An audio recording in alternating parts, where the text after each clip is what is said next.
Hello students, I hope you are well. Today we are going to do the second poem of 11th class, The Laburnum Top. This poem is written by Ted Hughes. Ted Hughes was an English poet. He was also a translator and the writer of children's books. His critics call him one of the best poets of 20th century. And he was also the poet laureate from 1984 till his death. So you can see that he was a very famous poet. He was married to Sylvia Plath. She was an American poet. This poem, The Laburnum Top, is a very beautiful poem which creates a picture of an autumn afternoon. So let's start this poem. First discuss the title of the poem, and in this title there is the word laburnum. Laburnum means laburnum एक पेड़ होता है जिसको हिंदी में बोलते हैं अमलताश. ये एक ऐसा ट्री होता है जिसकी हैंगिंग ब्रांचेस होती हैं. आप देख रहे हैं यहाँ पे जो ब्रांचेस हैं वो यहाँ हैंगिंग है. ये भी क्या है, ये लेबनम है. और उसके टॉप की बात होगी. टॉप मीन्स उसकी चोटी की बात होगी. ये लेबनम ऐसा पेड़ होता है जिसके येलो लीव्स होते हैं, हैंगिंग ब्रांचेस होती हैं और उसके जो सीड्स होते हैं वो पॉइजनस होते हैं. अब देखिए आप उस ट्री को कैसे डिस्क्राइब करेंगे. तो ऐसा जो पॉइजनस सीड्स वाला ट्री है उसको डिस्क्राइब कैसे किया है, ब्यूटीफुली डिस्क्राइब किया गया है. और इसके थ्रू पोइट देखिए किस थीम को लेकर आते हैं कि पेड़ जो है वो बेशक जो है किसी भी तरीके से बहुत ज़्यादा अच्छा पेड़ नहीं है कि जो पॉइजनस सीड्स हो तो वो अच्छा पेड़ नहीं होता. लेकिन यहाँ थीम है कि कैसे एक मदर की इम्पोर्टेंस होती है और मदर जो है एक फैमिली को किस तरीके से मीनिंग देती है. अगर हम फैमिली को एक मशीन की तरह लें तो वो इंजन का काम करती है. सो आप देखेंगे कितनी ब्यूटीफुली इस थीम को प्रेजेंट पोइट ने किया है. सो पहले हम फर्स्ट स्टैंजा से स्टार्ट करते हैं. जो पोएम है वो फ्री वर्ड्स में लिखी गई है, मींस ब्लैंक वर्ड्स में लिखी गई है कि लाइंस जो है वो ज़्यादातर राइम आपस में नहीं करती है, लेकिन इनमें एक रिदम है जो पोएम को ब्यूटीफुल बनाती है. आप इस पोएम के अंदर देखेंगे. तो स्टार्ट करते हैं विद द फर्स्ट स्टैंजा. जो पोएम का फर्स्ट स्टैंजा है और लास्ट स्टैंजा है आप वो देखेंगे लगभग उनमें क्वाइटनेस है, दोनों के अंदर काफ़ी साइलेंस दिखाया गया है. और वो क्या शो करता है और बीच का जो मूवमेंट है वो क्या शो करती है. तो स्टार्ट करते हैं. The laburnum top is silent quite still in the afternoon yellow September sunlight. कि लेबनम का टॉप जो है वो साइलेंट है, चुप है, उसमें कोई आवाज़ नहीं है. क्वाइट स्टिल, और कोई मूवमेंट भी नहीं है, वो बिल्कुल स्टिल है, शांत है. In the afternoon yellow September sunlight. और कब है, it is the afternoon of a day in September and the sun is shining with its yellow light. Sunlight जो है वो येलो है.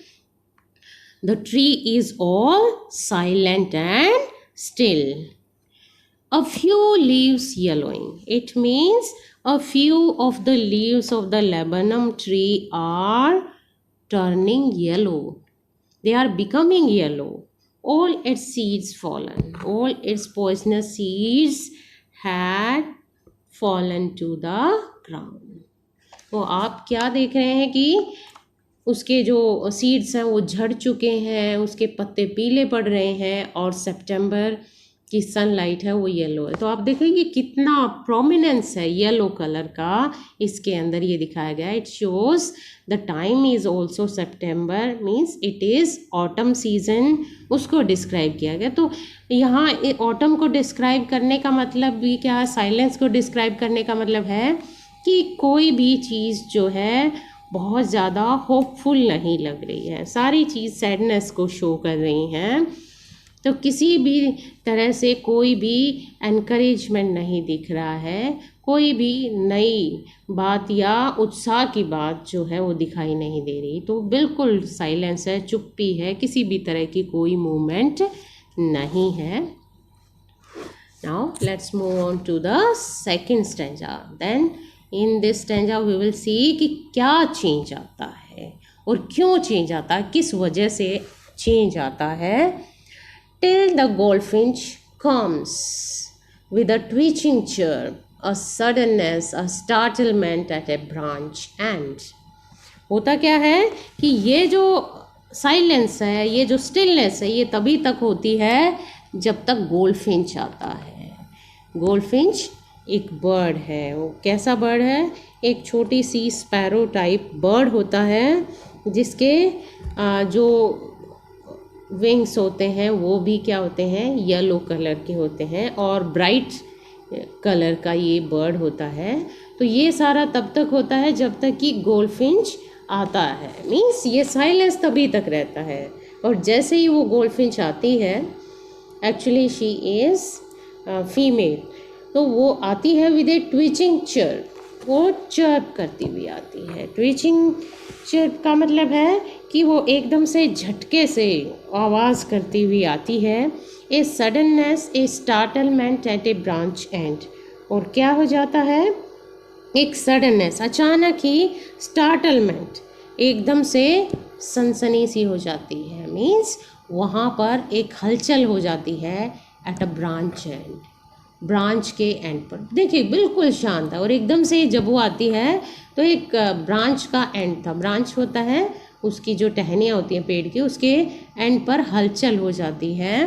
Then sleek as a lizard, और फिर क्या है, वो एक लीजर्ड की तरह, उसको कंपेयर किया गया है एक लीजर्ड से, तो वो लीजर्ड की तरह, एक छिपकली की तरह स्लीक, आपको पता है कि वो छिपकली कैसी होती है, वो चिकने सी और बड़ी तेज़ तर्रार सी होती है, तो उस तरीके से वो स्लीक होकर एंड अलर्ट, और अलर्ट है, अलर्ट मीन्स बिल्कुल हर जगह उसका जो ध्यान है वो फिक्स है, वो बड़ी ही सचेत है।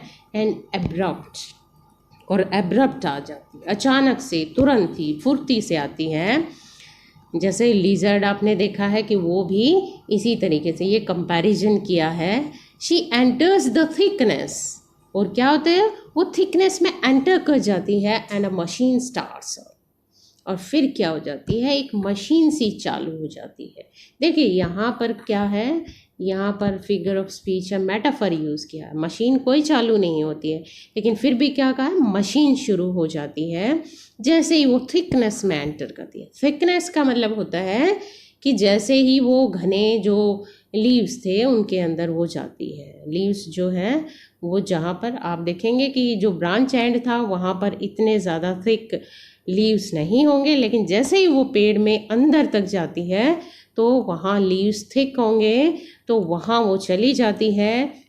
और वहाँ जब जाती है तो शायद पोइट को दिखाई नहीं देती, उनको सिर्फ क्या दिखाई देता है कि उस ट्री के अंदर एक मशीन सी शुरू हो जाती है, इतनी हलचल हो जाती है। कहाँ वो शांत था और कहाँ उसमें एक मशीन चालू हो जाती है। और किस चीज़ की ये मशीन होती है, of chitterings and a tremor of wings and trailings. और क्या हो जाता है, चिटरिंग्स शुरू हो जाती हैं। चिटरिंग्स का मतलब है चूँ चूँ की आवाज़ें, छोटी छोटी बर्ड्स की आवाज़ें आती हैं। तो ऑब्वियसली है उसके जो बच्चे थे, उसके जो छोटे छोटे बर्ड के बच्चे थे वो आवाज़ें कर रहे हैं। And a tremor of wings, और विंग्स के ट्रेमोर मीन्स कांपने की, फड़फड़ाने की आवाज़ें जो हैं वो आने लग जाती हैं। एंड ट्रेलिंग्स, और ट्रेलिंग्स मतलब आवाज़ में कंपन जैसा होता है, जब आवाज़ जो है वो उसमें मूवमेंट होने लगती है, तो उस तरह की आवाज़ें जो हैं उन सारी चीज़ों का मिक्सचर होकर एक मशीन सी शुरू हो जाती है। The whole tree trembles and thrills, और इस तरीके से क्या होता है कि जो पूरा का पूरा पेड़ है वो ट्रेम्बल करने लगता है। ट्रेम्बल मतलब वो कांपने लगता है, उसमें मूवमेंट होने लग जाती है। एंड थ्रिल्स, और उसमें एक थ्रिल भर जाता है, उसमें एक रोमांच भर जाता है। वो सारा का सारा पेड़ एक एनकरेजमेंट से भर जाता है। और ये सिर्फ किससे होता है? उसकी मदर के आने से। तो उसकी मदर जो है एक तरीके से वहाँ पर एनर्जी लेकर आती है। जैसे अभी तक उस मशीन में कुछ भी नहीं था और उसकी मदर जो है एक मशीन की तरह उसमें हलचल पैदा कर देती है। It is the engine of her family. कि ये जो है, ये जो मशीन है, इसमें जो मशीन दिखाई दे रही है कि कुछ मशीन चालू हो जाती है, इस मशीन में जो इंजन लगा है वो उसकी फैमिली का इंजन है। मीन्स उसकी फैमिली इस मशीन को, इस पेड़ को हिला रही है। हिलता हुआ पेड़ जो है वो मशीन है और उस पे इंजन किसका लगा है? उसकी फैमिली का। उस फैमिली ही चला रही है। She stocks it full. वो उसको स्टॉक कर देती है। स्टॉक मीन्स फीड कर देती है। जैसे हम किसी मशीन का जो फ्यूल टैंक है उसको भर देते हैं, इसी तरीके से ये भी अपनी फैमिली को स्टॉक कर देती है, उसको खिला पिला देती है। Then floods out to a branch end. ये सारी मशीनरी की लैंग्वेज ली गई है कि वो जो इंजन फैमिली का लगा हुआ उसको स्टॉक करने का, उसको फीड करने का काम जो होता है वो गोल्डफिंच कर देती है। Then floods out to a branch and. और फिर क्या हो जाती है? फ्लर्ट आउट हो जाती है। फ्लर्ट आउट का मतलब तेज़ी से एक ब्रांच एंड पर चली जाती है। अपना काम उसने किया, उनको खिलाया, फीड कराया और वो ब्रांच एंड पर चली जाती है। Showing her bird face identity mask. और इस तरीके से वो अपना आइडेंटिटी मास्क दिखाती है। आइडेंटिटी मास्क का मतलब अपनी पहचान का चिन्ह दिखाती है। तब जाकर पोइट को दिखाई देता है, जब वो बाहर एकदम से बाहर वाले एंड पर बैठ जाती है तब उसका बार्ड फेस दिखाई देता। इस लाइनों वाला उसका चेहरा जो है तब दिखाई देता है और तब पता लग जाता है कि वो एक गोल्डफिंच बर्ड है। पहले तो शायद पोइट को पता ही नहीं लगता कि ये हो क्या रहा है, और जब वो बाहर आती है अपना काम करके तब पता लगता है कि वो गोल्डफिंच है, क्योंकि उसका आइडेंटिटी मास्क उन्होंने देख लिया है। क्योंकि उनके चेहरे पर लाइनें बनी हुई थी, वो लाइनें जो हैं वो अब दिखाई दे गई हैं। So now let's start with the next stanza. अब आपने मेटाफर देखा था, it is the engine of her family. यहाँ पे भी मेटाफर है। मशीन स्टार्ट्स अप, ये भी यहाँ पर मेटाफर है। एलिटरेशन भी है, शी स्टॉक्स। तो इस तरीके से आप देखेंगे यहाँ मेटाफर्स का भी यूज़ पोइट ने किया है।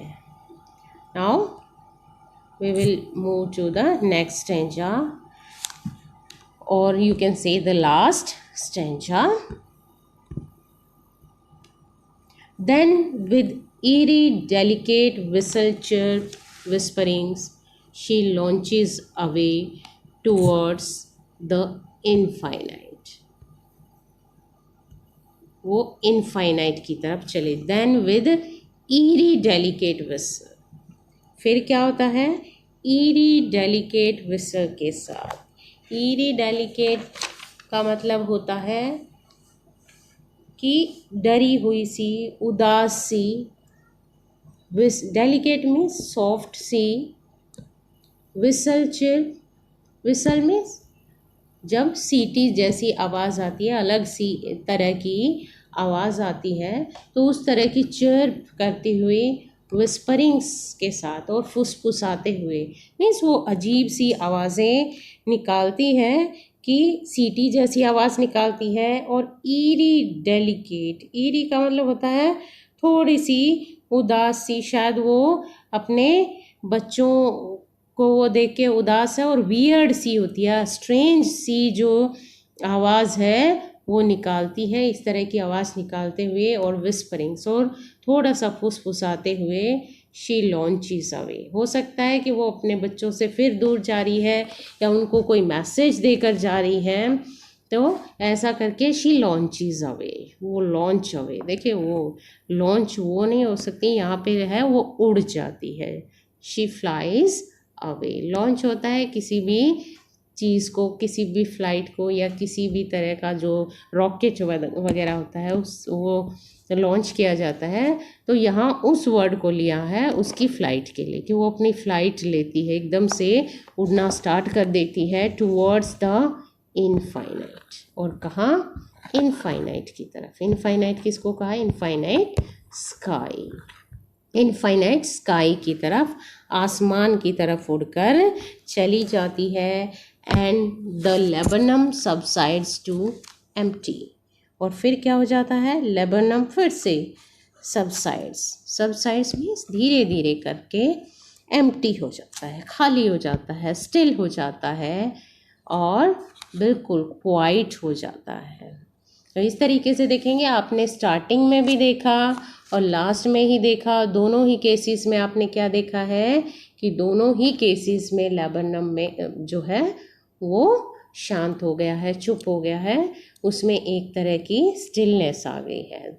लेकिन जो मिडल स्टेंजा है, जो इम्पोर्टेंट है, उसी में बताया गया कि कैसे एक जो मदर है वो परिवार के अंदर मीनिंग लेकर आते हैं। उसके बगैर जो है वो पहले भी शांत था और बाद में भी शांत है। वो जो मदर गोल्डफिंच आती है वो फैमिली को एक मीनिंग देती है, उस फैमिली में एनर्जी देने का काम करती है, उस फैमिली के इंजन को वो फीड कराने का काम करती है। तो किस तरीके से वो उनके लिए एक इंस्पिरेशन है, एक एनकरेजमेंट है, उनके लिए वो हर चीज़ है। तो इस थीम को इस पोएम में बहुत अच्छे से डिस्क्राइब किया गया है।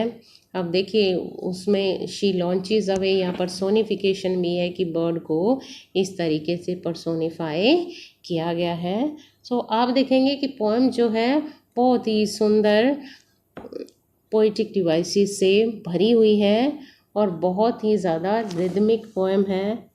और थीम जो है वो I think one of the best themes. और आप अंदाज़ा भी नहीं लगा सकते कि आप इस ऑटम को डिस्क्राइब करते हुए किस तरीके से थीम को डिस्क्राइब करेंगे कि एक मदर की इम्पोर्टेंस होती है। आप सोच भी नहीं सकते कि आप इस तरीके से एक इमेजरी दिखा सकते हैं, एग्जाम्पल ले सकते हैं ये दिखाने के लिए कि किस तरीके से उस गोल्डफिंच मदर की इम्पोर्टेंस है। So I hope you have understood the poem well. Now there are some questions given here. What laburnum is called in your language? In Hindi it is called amaltash. Which local bird is like the goldfinch? You can answer it yourself. Now look at these questions. You have to find the answers of these questions, and if you have any problem I will help you. So students, I hope you will do your work sincerely and ask me for your doubts. Okay, bye bye.